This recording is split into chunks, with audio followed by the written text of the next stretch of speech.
Good morning, students. So we are going to start class 11 lecture. So this is the lecture first. The topic is sets, NCERT chapter first, right? So let's understand about the set. Maybe you have heard this word earlier. Set. These books set something. Okay. So what is actually the set? A set is a well-defined collection of objects. It's called a set. So here these words are very important. Set is what? A well-defined collection. So if we regroup the words, we see that one word is what? Collection.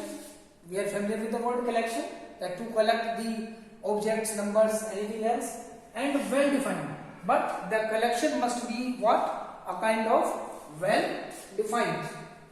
Okay. So we will consider some examples related to this.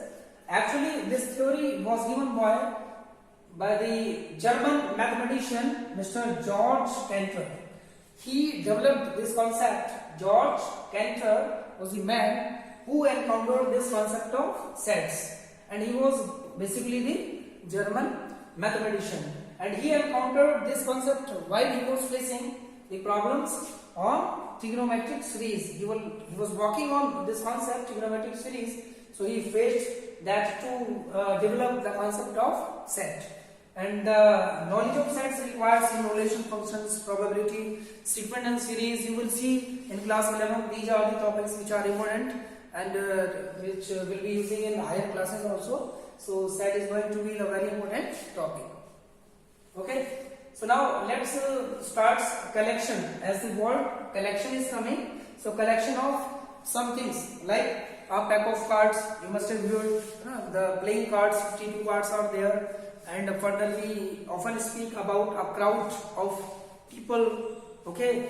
And we can take a collection of a cricket team as well. That is itself the collection of 11 players, right?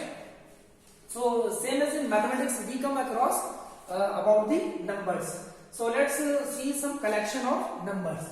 If I talk about collection of odd natural numbers less than 10, odd natural numbers less than 10. So we are very much sure that 1, 3, 5, 7, 9 will come. These are the odd natural numbers less than 10. And next, let's see the another collection, the collection of rivers of India. So here the word, because other countries also having some rivers, so we are collecting what? The rivers of India. And the third examples, let's see the various kinds of triangles. Okay, there may be various kinds of triangles like acute angle triangles, right angle triangle, and some other types of triangles.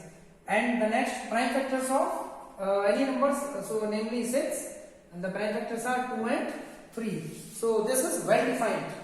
You can use any technique, but anyhow you are going to use what? Any method and getting only the two numbers 2 and 3 as a prime factors. You can say 3 and 2, or you can say 2 and 3, as we have studied in fundamental theorem of mathematics that the prime factorization of 6 is unique. So we can apply that fundamental theorem of mathematics here.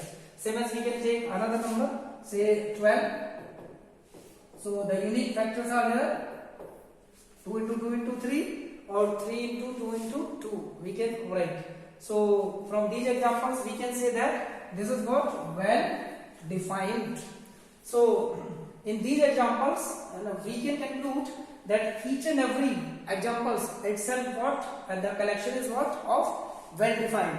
If I write another numbers like in the sequence of odd natural numbers, if I write here, if I extend less than 15 and if I write here 10, so it is clearly what? Not to be accepted in this collection or not to be taken, because 10 is not the what? Odd natural numbers. So the number 10 will not be coming even. This is less than 15. This is less than 15. But it is not the even numbers, odd numbers, because we are collecting odd numbers, not the even numbers, and this is even number. So this even number will not be collected and considered in the group of or in the set of collection of odd natural numbers. Similarly, if I talk about the river Nile, this cannot be considered in the examples of rivers of India because this is not lying in India. Okay. So, however, if I talk about in this collection Ganga, then the river Ganga can be taken in the collection of rivers of India. Alright? Because it flows in India. Now the various kinds of triangles and same as prime factors. So these are some well-defined collection of objects. Now let's see some letters which plays a very significant role in the collection of numbers. So N we already studied in previous class. So N is what? The letter which represents the set of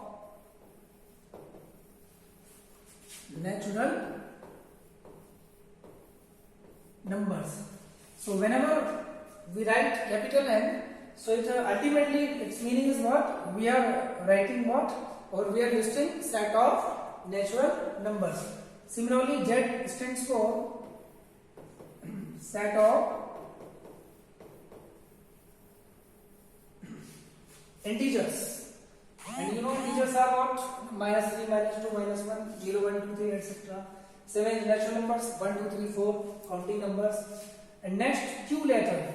Maybe new for you. Q is set of rational numbers. And Q stands for set of rational numbers. So whenever we are writing rational numbers, so we will be using the letter Q. Q equals to. Alright? The next one is capital R. I think you are familiar with this. R. Set of real numbers.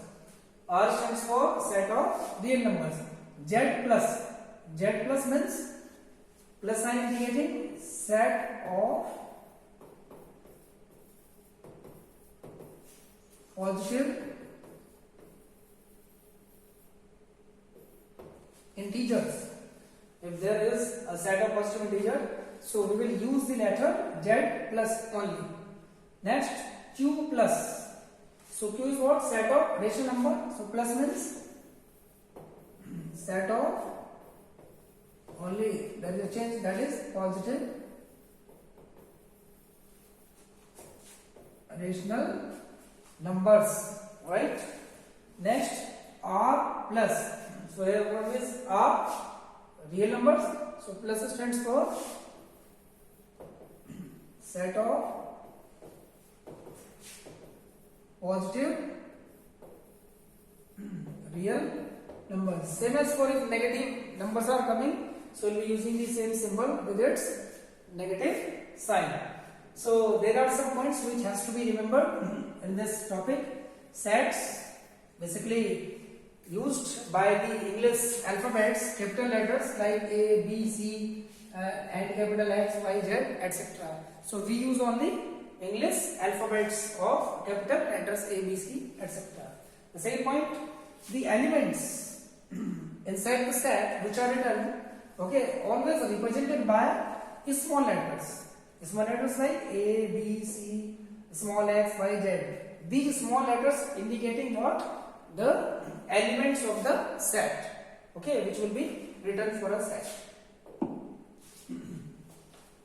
Next, if the another notation, this is very important symbol. If an element belongs to a set A, then we use a symbol, Greek symbol epsilon. Okay, it looks like E. So we will make, see, like this. This is the Greek symbol. It stands for, the meaning of this symbol is belongs to. Okay, so we will not write belongs to, we will use this symbol. Okay, because in maths we use almost symbols every time. So for example, there is an example, A equals to ABC. So here this A is what? An element for a set. And this A is what? Lying in A, this set A. So we will use this A and the symbol epsilon. Greek symbol epsilon. The meaning is what? Belongs to. So this A belongs to A. Similarly, this B belongs to A. And the element C also belongs to A. Right? But further, it is noticed. If I say 1, is 1 there or not? 1 is not there. So we will write 1, this symbol and this cross. It means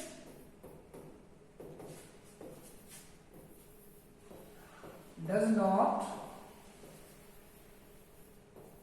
belong to.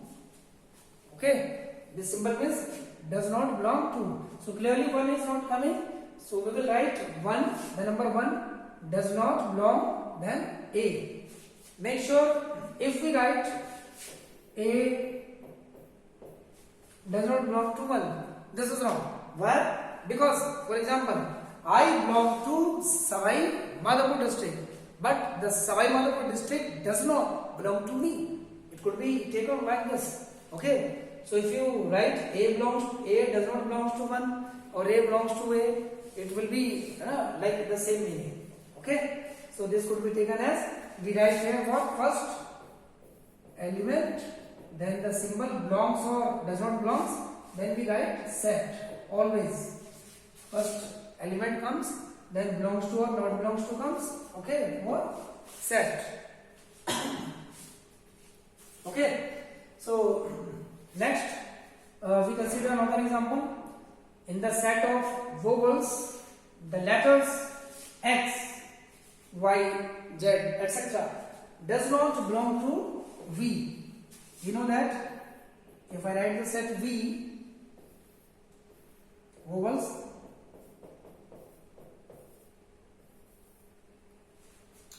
so we know that these are the vowels in English alphabets A, E, I, O, U. Okay, so we will say the element E then belongs to V.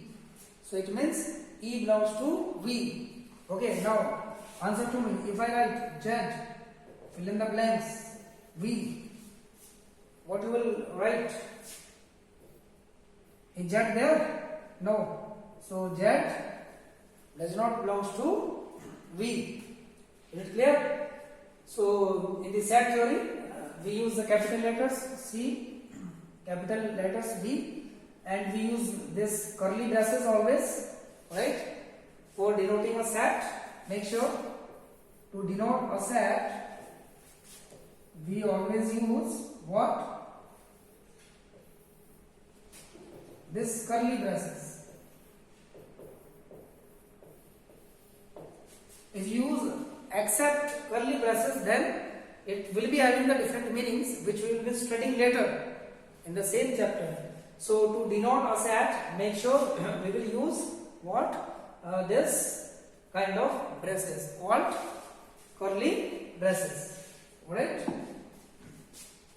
So what we have studied so far, these symbols N, Z, Q, R, Z plus, Q plus, R plus. Okay? In set theory, we will be using frequently these symbols for denoting a set. Right? And further, set was the concept given by George Cantor, German mathematician, and well-defined collection. Only we will speak about well-defined collections. Like a pack of cards is also well-defined, and a pack of 52 playing cards can also be taken as a collection of well-defined. Right? So next,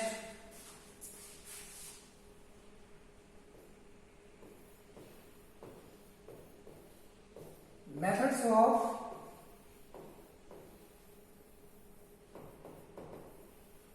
representing a set. Methods of representing a set. So there are two methods. First,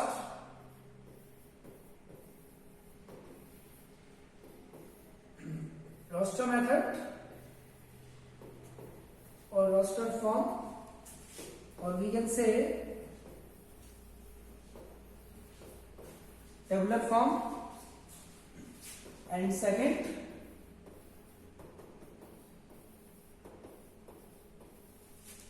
set builder form method, or another name is rule method.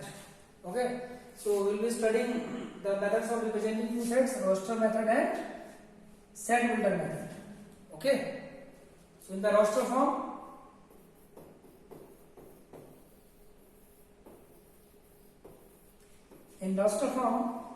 we list all the elements. We list all the elements, and we use by using comma for separating them, and